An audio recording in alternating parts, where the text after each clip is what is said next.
If you are using Google Chrome for your genealogy research, then you want to step up your game a little bit by using Google Chrome extensions.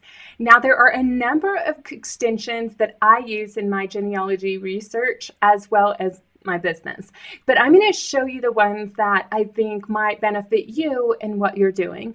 But be sure you go and investigate all of the different Chrome options. And if you find one that I overlook, be sure to let me know in the comments below. Additionally, there will be some show notes. I only am going to tell you about some of the Chrome extensions that I actually use. And if you are one of my Wikitreer fans, I'm going to let you know some of the Chrome extensions that I have heard great things about, but I haven't actually tried out. Those are going to be over on my blog, and the link to the show notes is in the description. Now, some of you are saying, I have no idea what you're talking about, but I love you, so I'm watching this video. What is a Google Chrome extension? Well, a Google Chrome extension is a program that can help you customize your browsing experience and improve some functionality when you're online and doing your genealogy research. And we gotta love that. Now, Google Chrome extensions are these little icons that can show up at the top of your Google Chrome browser. The ones that use the most often are going to be up there on the browser. The ones that are active are going to have colors. The ones you have temporarily turned off are not going to have a colored icon. It means it's there, but it's not turned on. And if you want to turn it on, then you can just click on that and then you can turn on the functionality. If you've never added a Google Chrome extension, let's briefly go through what you need to do. First, you need to go over to Chrome, the web store, and I'll have a link to that in the description box and in the blog show notes. In the Google Chrome store, you just have to type in either a program you know, such as Grammarly, and we'll talk about this in a moment, and it'll have the Grammarly Chrome extension, or you can type in something like genealogy, and you can see a number of Chrome extensions right there. Now, Find a Record is defunct. Don't try to add that one there. You're going to be looking for active programs, so be advised not all of them are active. But let's go ahead and pretend that we wanted to add a Wikitree extension. So we have Wikitree Auto Tables, Wikitree X. We're going to go ahead and try the Wikitree X. What you want to do anytime that you find a Chrome extension that you might be interested in using, you want to scroll down, look through the different images they have on here, look at the reviews. Lots of different reviews. Some are positive, some are negative. Read all of them. You want to read the negatives and the positive in order to get a better idea of the overall usability of the program. Then there will be an overview explanation. Some are more robust than others. And then if you decide you want to use it, go ahead and click Add to Chrome, Add Extension. And so then you'll get a pop-up that says, hey, the extension is here, and then you'll have an icon that appears up at the top. But it's not a frequently used one, so it just gets hidden. And if I want to see all of my extensions, I just click on this little icon that's up there at the top. Now, the moment you've been waiting for, the 5 extensions that I use all of the time. The first one I use is Grammarly, and what I really like about Grammarly is that with that extension on, I don't have to use just the web-based program to write my reports and improve my grammar. I can do a web-based improvement. So here I am over on Google. There are some tools to do grammar editors, but the Grammarly is more robust. So I can highlight on these red underlines, and then I can correct it right there. Or I can click on this little icon and it will pop out the screen that will take me through the different sections of the report, and I can go through and edit it. What this is great for is any website that I'm using, Facebook, Instagram, YouTube comments, YouTube description, anytime I'm typing something online, because I have that Chrome extension, it will give me prompts on how to correct things. And even if you find some of my grammatical errors, just remember Grammarly helped save my bacon on about 98% more problems. So definitely do Grammarly. Now Grammarly, there is a freemium version, but I've paid for it for the last 4 or 5 years just because we use it so heavily in our business writing and in my kids' schooling, and also for their fun projects that they're working on. So I find great value in purchasing a yearly plan. So the next one that I use is Dataminr. This is a way that you can download anything that's on a website, particularly in a page.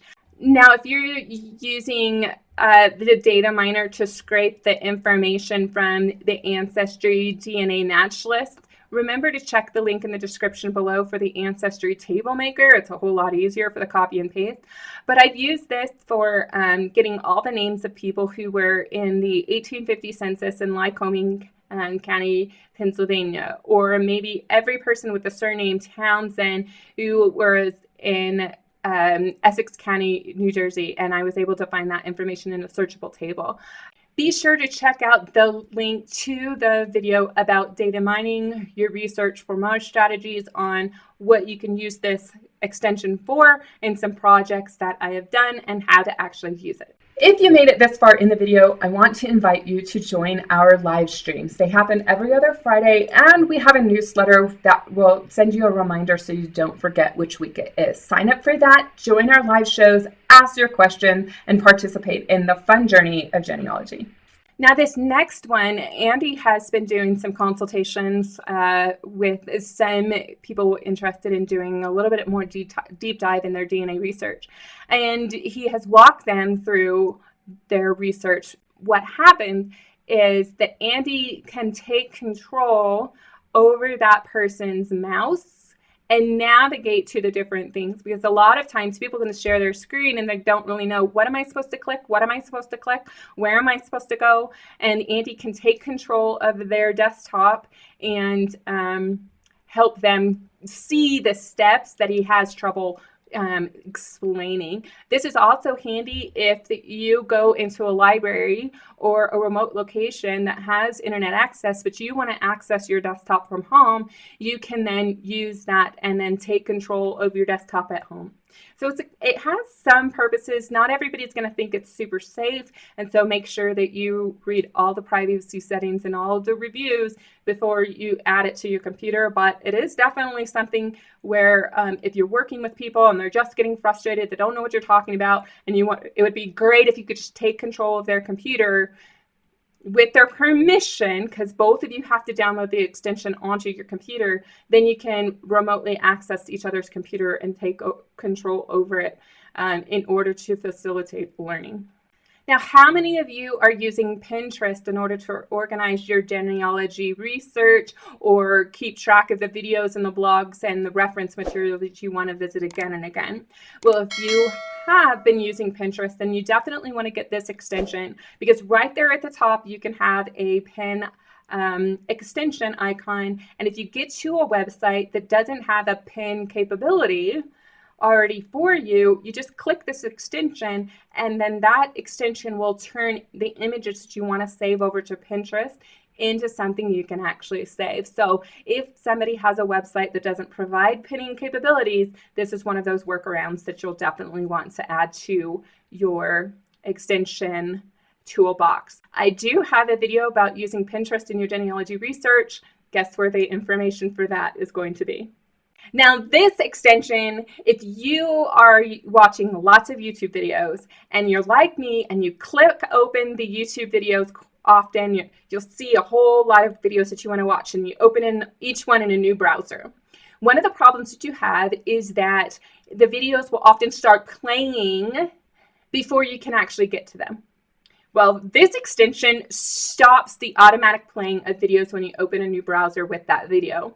So you can have 6 videos that you want to watch in order that you open in different browsers, and this extension stops them. And then when you open up the browser, it doesn't automatically start either. You can go, oh, was that the one I wanted to watch next, or do I want to watch a different one? They will not start until you hit on the actual video and hit the play button on the screen. And then when you want to go to another screen, it stops, and the other one has the ability to start. So it's a fantastic tool that nobody has been talking about, and it is my secret sauce of being able to do a lot of research and create this massive playlist where I'm going to actually watch it right then and there. And so it's kind of handy. So check that one out. If you want more extension recommendations, be sure to check the link in the description box below. If you have other ideas, tell us about them. I'm going to monitor the comments that we don't have a lot of spam, so that there should be a reason why genealogists should be using these extensions for their research, not just, hey, check out Beautiful Girls Online extension. Yeah, no, we're not going to have that. So if you want to learn more tips and tricks on how to do online genealogy research, be sure to check out this playlist up above. And if you're ready for the latest video from Family History Fanatics, be sure to check out the one that's always down below. Now, I don't know if if you are using Google Chrome for your genealogy,